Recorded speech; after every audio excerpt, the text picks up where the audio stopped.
Good morning everybody, Chris AMS, I hope you're all well. Welcome to another video. Today we've got a 2015 3-litre Touareg Volkswagen in. Customer's complaint is that the engine management light's on.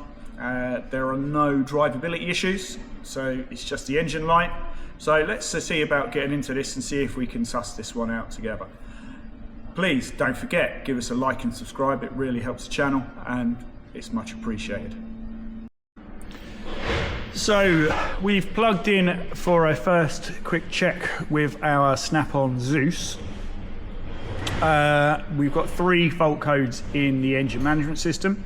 First one is NOx sensor circuit range performance bank 1 sensor 2, and then we've got lost communication with steering angle sensor module and SCR NOx catalyst efficiency below threshold bank 1. Now we've got 2 separate faults going on here. So the top and bottom codes, the NOx sensor codes, are going to be one problem. The steering angle sensor is going to be something else, which we will look at as a separate, not as a separate job, but we'll look at separately to the, obviously, the NOx sensor issue. So let's concentrate on the NOx sensor issues to start with.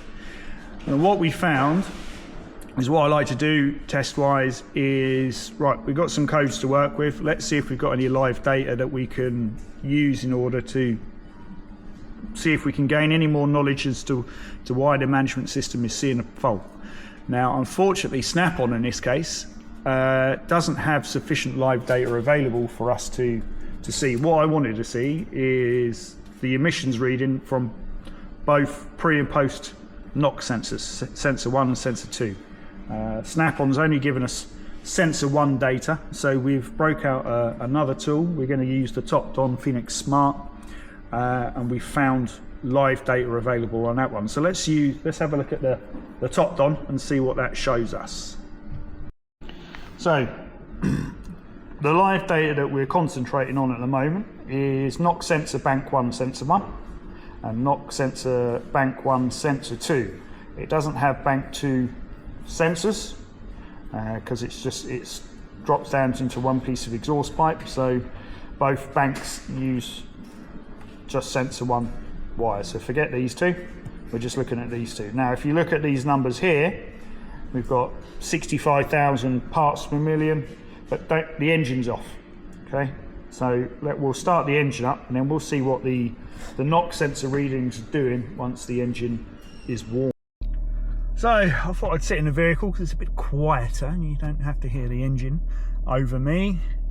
And so the engine's on, the engine's warmed up, sensor's warmed up, and our bank 1 sensor 1 is now reading around 55 parts per million, but NOx sensor 2 is still maxed out. I would say that is an open circuit reading or a nonsensical reading. It's at its maximum tolerance because it's not actually producing any correct data.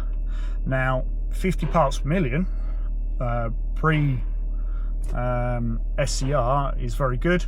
It's showing that there's not a lot of soot and NOx currently being produced. Now we've got a emissions tester that we can plug into the back, and just to prove that's reasonably accurate, what we would say SCR wise is, if you have so one of the fault codes that we've got is for SCR efficiency. Okay, now see, between the 2 sensors it's looking at efficiency. It's using sensor 2 to check the, compared to sensor 1, to see whether the AdBlue system is cleaning the NOx out correctly, dropping the NOx. Now if we had engine malfunctions, burning excessive oil, over fueling, stuff like that, stuff that's going to create excessive NOx engine side, then if we've got over, I don't know, 300-400 parts per million NOx at the top end, then we might be looking more at an engine issue than we would do at an SCR issue. So not every time that you see an SCR efficiency fault code means it needs a sensor or it needs a new filter in it. It is, it's checking the efficiency. So up here we can actually see and validate the fact that The engine is okay and it's not overproducing NOx, but this sensor reading here is a bit squiffy, so we need to have a look, I think, at our NOx sensor, and we're going to check power, ground and CAN to it, and if all that's all right, we're going to knock it for a replacement NOx sensor. So let's get under the vehicle, let's do some wiring checks and finish off this part of the diag. So, as a way to validate what NOx sensors are reading, we are using our Snap-on 5-gas analyzer. We use primarily for petrol systems, but it has the added advantage of having the ability to read NOx. So we've got out the exhaust, and currently we've got about 59 parts per million coming out of the tailpipe, which isn't awful. I would say that's okay. I'd like to show you this on the big screen because we can Bluetooth this to a PC, but some git over there in a corner has literally nicked every scan tool that I own, and he's just currently looking at an ABS problem on that Fiesta over there. So let's see if we can get an oscilloscope from somewhere, and we will get underneath this and we'll start looking at the sensor values, or the powers, ground and CAN to the NOx sensor. So we've got the vehicle up on the ramp. Let's go and have a look-see, shall we? So our second NOx sensor is this little kiddie here, and the exhaust pipe just along here, and we follow that wire along, goes over that chassis rail and up to here. Now that box of tricks on the end of the sensor is a little control module, CAN connected control module. So think of it as an ECU in its own right, and we need to be checking basically that we've got all the signals correct to this, and then we can then decide whether we've got a faulty NOx sensor or not. So we're going to need a wiring diagram to go by. So let's have a look for a wiring diagram and see what we've got.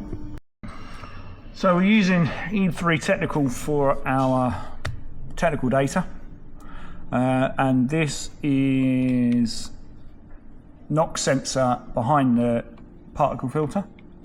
So what we've got is we've got 5 wires. So pin 1 is coming in off of a fuse, off of the main relay into the top, so that's power in. We've got 2 ground supplies, or 2 grounds, pin 2 and pin 5, and pins 3 and 4 are our CAN network. So we're going to do some tests on all 5 of those wires and make sure everything is there. So let's get some tools out and have a look. So of the wires that we've got, we have 2 grounds, 1 power supply and 2 CAN wires. What we're going to use in order to check those first off is we're going to check the powers and grounds first. We're going to use an incandescent test light. We've got our power probe connected directly to the battery, or power probe lead connected directly to the battery, and then our really handy, put banana clips on everything, banana connectors and everything, they're great.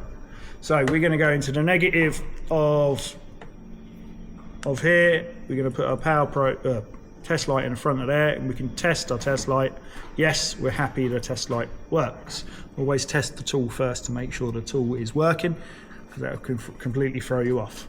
So I've disconnected the cable that goes to the NOx sensor, and we're going to go into pin 1.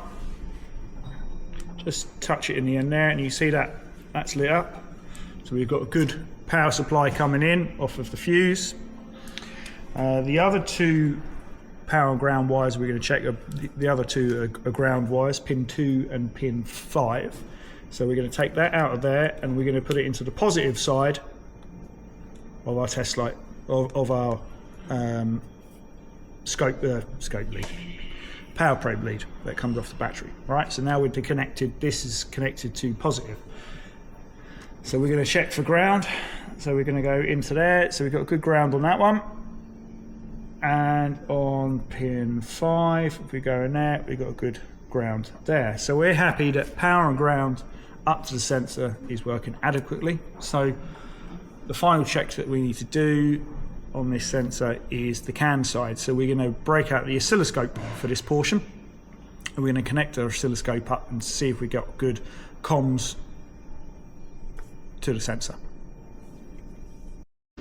So we're hooked in to our 2 CAN lines with the red and green cables coming off our oscilloscope. We're using a snap-on Zeus scope. We've grounded our scope via our power probe lead, which is handy. And as you can see on there, let's just put a pin in that for a second. Stop. There we go. I will superimpose that so you can see it perhaps a bit clearer. But that to me looks like a good CAN signal. Now it doesn't necessarily mean that it's not talking gobbledygook, but we've got good waveform, we've got no shorts to power, no shorts to ground, so the connection is there, and I'm happy that that looks okay. So based on evidence that we've collected, I'm happy to say let's put a NOx sensor in it, the second NOx sensor on it, and we'll carry out all the resets required, and we'll see if we can do any software updates that may be necessary in order to go with a new sensor. With NOx sensors, they are always updating them. There's update after update, super session after super session for these. So let's get a new one on it, and then we can test and prove the fix. Right, we've got our new NOx sensor. Here it is with a module attached to the end of it. Genuine one from TPS. So we're going to get this on. We'll get the old one off and get the new one on. So, and hope it works.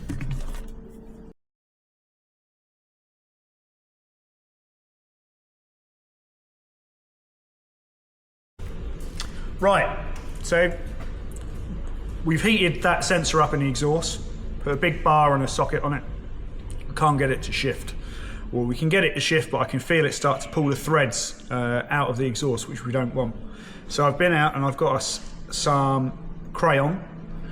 Now the crayon, hopefully, the idea being, I've seen this on the internet, so if we heat that exhaust up and then run this into the top of the edge so it runs down the threads, hopefully that will allow it to free off and allow it to move nicely, so we can crack that off. But never tried this before, so let's see if it works.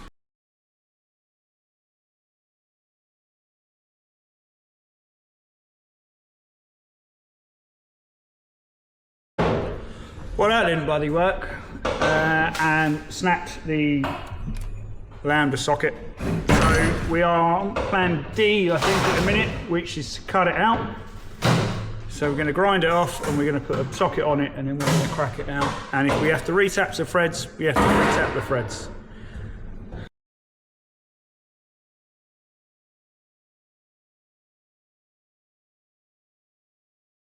Right, so a bit of elbow grease and persuasion. That's come out. No way you can see that on there, but it's ripped the threads out with it. So let's see if we can tap it and save it. If not, we're going to have to put an insert in order to allow it to take a shiny new sensor. So nothing's easy. Right, what a palaver that was. So we pulled the threads out of the exhaust. We popped round, so we robbed the metal around the corner and borrowed a M20 by 1.5 tap. Unfortunately, because there's like a step down inside the exhaust and this is tapered, didn't fit. So we've ordered a proper thread chaser specifically to do the job. So we're now a day later in the job, and that's it. And that's gone all the way down into the exhaust hole, right up, and cleaned the threads all the way down to where it steps out. And we fitted the new sensor, and the new sensor is installed. As you can see, all super and shiny, wired up to there. So our next fit point is to Now go back to our live data and make sure that we're getting some NOx emissions readings, and then we're going to carry out all the resets that we can on the NOx and the SCR system in relation to this sensor, and then we're going to go for a cheeky test drive and make sure we've cured it. Right, back from a test drive. We had live data running on the Don whilst we're out and about, and it does take a while of driving before you start to see the sensors read correctly. So I think a lot of it needs some temperature going through the sensors as much as airflow going through. So when I drove it, both the sensors on their values were maxed out or not registering. Once we got a bit of temperature in the vehicle, we could see sensor 1 kick into life and start reading. And then the worst thing in the world, you're driving down going, oh no, the second sensor's not kicking in. And then a little while later, boom, we start getting some proper readings out of sensor 2 as well. So where we weren't getting any sensor readings previously, we are now getting correct live data coming out of sensor 2 as well, which was missing. So happy days. That to me is the proof of the fix. I'm happy. So let me show you the live data that we can see on the screen, and then yeah, you can see what we're on about.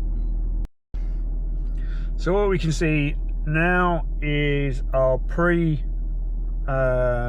SCR sensor, top NOx sensor, sensor 1, is sat there idling reading 50 parts per million, and we've actually got a reading now. So you can see that the SCR is actually working effectively, because now once it sprays the AdBlue in, it comes out, it's coming out at around 4 or 5 parts per million. That's just idling. So two things that we can see there. One, that we can see the sensor's now reading correctly, and two, we can see that the rest of the AdBlue system or SCR system is working, because it has the ability to reduce those numbers down significantly, kind of thing. Yeah. So a successful fix. We're happy that everything's working now, and the customer can have their car back and be happy that this fault's not going to reoccur. Thank you very much for watching. I really hope you've enjoyed the video, and please don't forget to check out some of our other videos. Don't forget, click that like and subscribe button. If you want to see other videos of ours when they come up, click the little bell next to the subscribe button and you'll be notified when new videos come out. Check out some of our other social media if you want. We're on Facebook and Instagram also, and we'll see you in the next video. Take care.